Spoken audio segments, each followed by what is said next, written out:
Alright, welcome back everybody. I'm going into this one blind. I didn't pre-watch this video. I just know that I make it out at the end, and we're taking a pretty typical loadout, and we should be pretty geared. Um, Looks like a blue or purple shield, one or the other, the falchion, and we got a pretty solid spawn. Uh, This one is probably kind of in the middle. If I have gear, I consider this to be a good spawn because it's a good 1v1 area for the skeletal champion, which has enough room that I can comfortably fight him.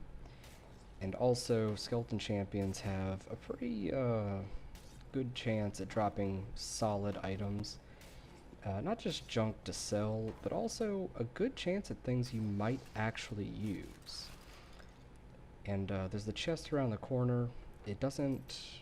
Yeah, it did actually bring some lockpicks. We got a Pavis. Um, I personally don't use them, and they take up a lot of space, but some people really like them. This corner over here, it is locked, but it's okay, because I have lockpicks.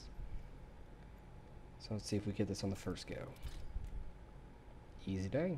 Unfortunately, it's not a very good drop. The pants are good enough, I suppose, but nothing super crazy. So our inventory is already getting pretty full. The Pavis maybe could have some value in the player market. Um, to me, though, I'm not personally going to use that. Maybe I should learn how to use them, and I think they're a bit more valuable. But in my average gameplay, I'm not using that. In the regular dungeon, the Forgotten Castle, High Roller, that type of stuff, it could definitely be a good bit different. Using it to block doors and things, yeah, it has its place. So we take out that guy, and then since he's dead, the rest of these guys are pretty easy to take care of. Just pull them out one by one, dropping them in 2 hits. We're putting out very, very good damage. Um, Being able to deal a lot of damage is incredibly nice because it lets you be able to comfortably beat most things in the dungeon. Uh, Almost no matter how good your armor is, if if your weapon isn't very good, or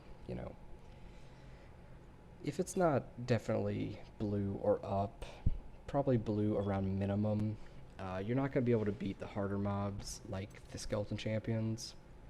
It'll just take too long, and then even if you beat them and it takes too long, you're going to take some damage and it's just not going to work out for you.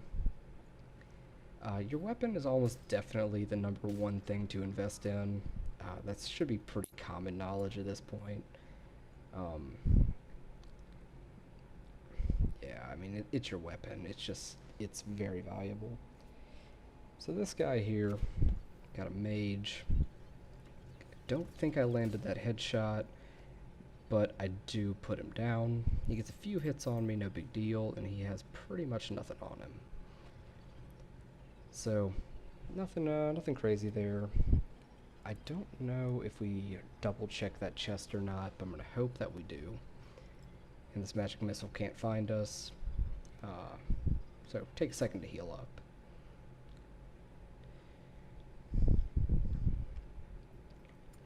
Okay, so we do double check the chest. And let's see if we find anything good in there.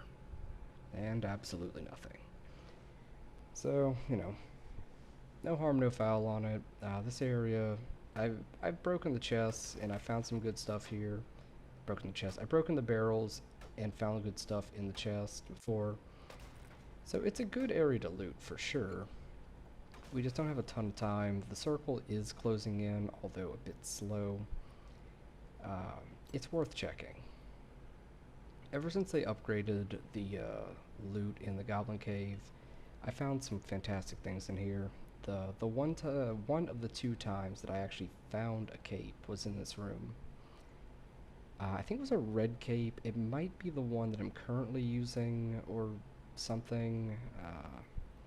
I don't remember what was on it, but I know that at some point I found a cape in this room, which is a fantastic find. I mean, capes, they sell for a ton of money. They're nothing but good to you. You know, even the worst cape is still very nice to have. You know, I found the red one, the splendid one. If I would have found a tattered one, you know, that would have been absolutely phenomenal. But I didn't. Tattered capes probably sell for the most. They come with strength on them, and if they have good secondary stuff on them, you know, you're easily looking at just tons and tons of gold. Here we have a barbarian. He doesn't seem to have too much. He's got a few hits on me though. He's not doing a ton of damage. And we get him down. Seeing here, he had a fairly standard loadout of gear. Can't imagine any of it was terribly good with the amount of damage he was putting out. But we downed the barbarian. That's 2 kills. And you know, if I could have avoided both those fights, I might have. In the goblin caves, you really don't need to fight for escapes too much. Generally, people are going to die pretty quick. So we go for this third guy here. Don't know how his story ends up, though. It looks like he just runs away. I don't want to chase him too far, because I have 2 outs already, and there's no sense in getting too risky here. It seems like most people are dead, but he completely runs away, and I don't think I'm interested in trying to find him.